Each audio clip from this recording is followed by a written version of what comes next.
Merriam-Webster defines a gesture as a movement of your body, especially your arms and hands, which shows or emphasizes an idea or feeling.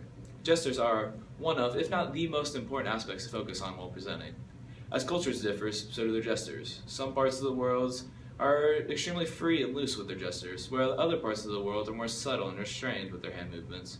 If you fail to properly use gestures throughout your presentation, you will most likely distract the audience from your message and unintentionally lose their respect for you as a speaker.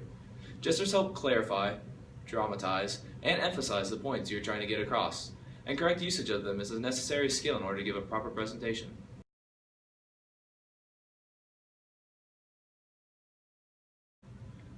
The first gesture category that we will take a look at is the descriptive gestures. They help the audience understand the details that you're speaking of. For example, if I tell you I have one sister, and I hold up this one finger, thus giving a visual representation of the amount of sisters I have. The same process applies when describing location. If I go sit down over there, by pointing in that direction, you know where I'm talking about. If I had simply put my hands in my pocket and told you over there, you'd be clueless to where I was speaking of. The last example is if I told you that something was, say, massive. I expand my arms in a manner that indicates that the subject I'm speaking of is of great size. If I were to say it's tiny and pinch my fingers, this gesture correlates with my spoken words that the subject at hand is very small. The next gesture to talk about is emphatic gestures. These underscore what's being said. For example, if I clench my fist, it shows deep passion for what I'm talking about. However, if we were to talk about the same topic and I'm looking around, hands at my side, not really showing much care. This shows my lack of passion, and therefore emphatic gestures help show conviction. The third gesture is suggestive gestures. These help show emotion in your presentation.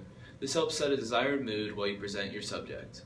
Open palms like this show giving or receiving. This helps the presenter seem open to the audience. Contrary to this, a shrug of the shoulders indicates a lack of care to the topic. Suggestive gestures can either present your subject in a strong manner or a weak manner. It's just how you use them.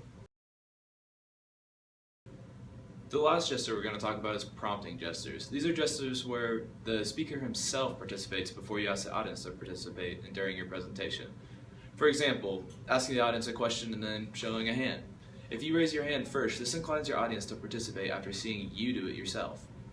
Human nature includes being afraid of judgment from your peers, so seeing someone go first naturally makes you feel more comfortable to participate yourself. As you can see, gestures play a large role in giving a presentation. They can honestly make or break your presentation. When giving a speech, you should make sure that you keep eye contact, use your hands, and try to include the audience and have them participate. Good luck with your next speech, and hopefully it turns out well.